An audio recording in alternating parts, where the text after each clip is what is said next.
What do we learn about the reign of Rehoboam that we didn't know from 1 Kings? This is the question we seek to answer today as we continue our verse-by-verse study of the book of 2 Chronicles on Walking Through the Bible. Beyond his cross. Today we're going to be discussing 2 Chronicles chapter 11, verses 13 to 23, but before we do that, let's read the passage. If you have a Bible with you, turn to 2 Chronicles chapter 11, verse 13. But if you don't have a Bible, don't worry, just follow along with us on the screen.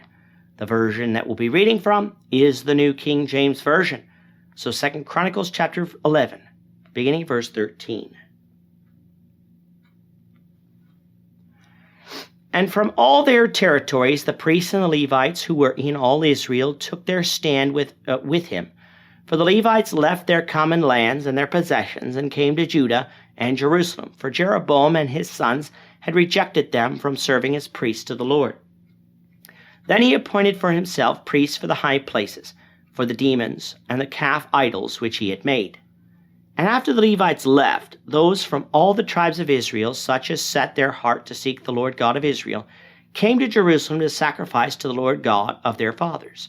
So they strengthened the kingdom of Judah and made Rehoboam the son of Solomon strong for 3 years, because they walked in the way of David and Solomon for 3 years.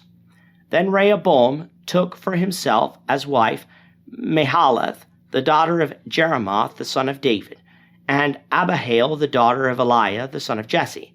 And she bore him children, Jeus, Shamariah, and Zaham.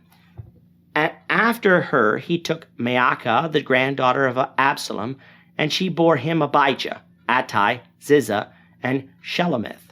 Now Rehoboam loved Maacah, the granddaughter of Absalom, more than all his wives and his concubines, for he took 18 wives and 60 concubines, and begot 28 sons and 60 daughters. And Rehoboam appointed Abijah, the son of Maacah, as chief, to be leader among his brothers, for he intended to make him king.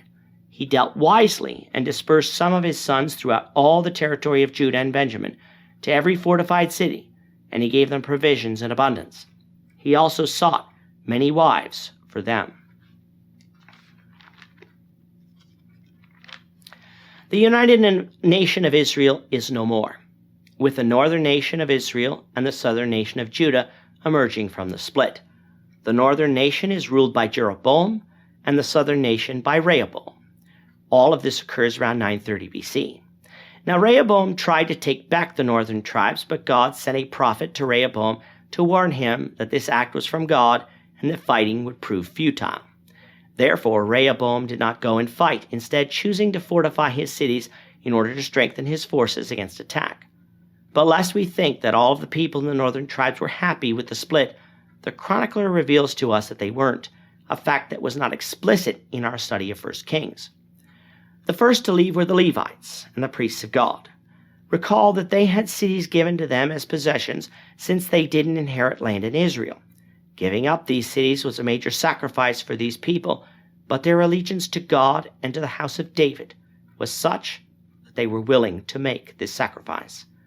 When I say their allegiance to God, why would the Levites have had to move to remain allegiant to God? Because the chronicler tells us what we already knew from 1 Kings, which was that Jeroboam set up idols, golden calves specifically in Israel, that Israel was to worship at instead of going to Jerusalem to worship. These idols would have needed priests to serve before them, and the Levites were certainly not going to do that, choosing to defect to the cities of Judah in order that they may continue to serve in the temple in Jerusalem found there. This meant that Jeroboam had to set up his own priesthood, which is exactly what he did. When verse 15 says that Jeroboam set up the high places for the demons, the word used for demons literally means for the goats, and was likely used for the objects of the idolatrous worship generally. In our study of 1 Corinthians, which is next in this series, Paul is going to call idolatry as sacrificing to demons in chapter 10, which is what the context means, which in that context means false deities, not necessarily the demonic beings we often associate with Satan. And in that, then, the chronicler and Paul are using demons in a similar way. These Levites settled in Judah and in Jerusalem, likely in the Levitical cities found there. But it was not just the Levites. for there were others in Israel loyal to the house of David who came down and dwelt in Judah.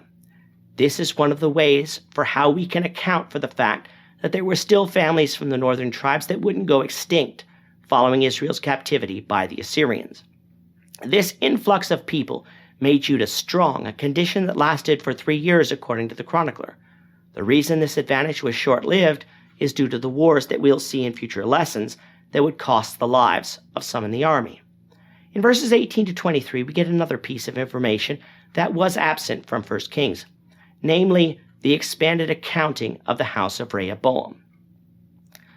If we only had 1 Kings as a reference, we might assume that Rehoboam only had one wife, Maacah, and that he only fathered one son, Abijah, whom 1 Kings calls Abijam. But we would be very wrong. From 2 Chronicles, we learn that Rehoboam took for himself 18 wives and 60 concubines, and while that was certainly better than his father Solomon, it was still in direct violation of Deuteronomy 17, verse 17, which warned future kings against multiplying their wives. David and Solomon were seemingly excused by God for this, and maybe even Rehoboam was too, but that doesn't change the fact that this violated that law. Some of these wives were in some way related to Rehoboam, something that is often practiced in the royal houses, even not too long in the recent past. But there was something else that was a violation of the law of Moses that Rehoboam did, which was that he loved one of his wives more, Maacah, and set up Abijah his son from Maacah to be the next king. This is in direct violation of Deuteronomy 21 verses 15 to 17, which reads, "If a man has 2 wives, one loved and the other unloved, and they have borne him children, both the loved and the unloved, and if the firstborn is of her who is unloved, then it shall be on the day that he bequeaths his possessions to his son, that he must not bestow firstborn status on the son of the loved wife in preference to the son of the unloved, the true firstborn. But he shall acknowledge the son of the unloved wife as firstborn by giving him a double portion of all that he has, for he is the beginning of his strength. The right of the firstborn is his."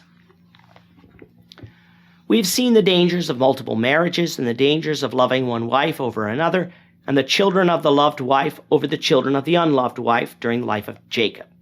This, of course, led to the selling of Joseph as a slave into Egypt, something God used to bring about his purpose of saving Israel from famine. And yet that's what Rehoboam did. However, Rehoboam did one thing that was wise, which was he dispersed his sons throughout all the territories of Judah and Benjamin so that a rivalry wouldn't fester which could threaten his kingdom. This, of course, would prevent a Joseph-like incident or even an Absalom-Amnon-like incident. He gave each of his sons provisions in order to keep them happy, and even sought out many wives for them. But the reign of Rehoboam is not over yet, for the chronicler gives us even more details that the writer of 1 Kings left out, so we invite you back for the next lesson. With that, our time is up for today. The Lord willing, we hope you'll join us for tomorrow's discussion of 2 Kings chapter 12, verses 1 to 16, as we continue our walk through the Bible, one verse at a time. Thank you for watching today's episode. We hope that you found it edifying and ask that you not only subscribe to our channel and podcast, but that you like and share this episode among your friends, so that the saving gospel of Jesus Christ can go out to the whole world.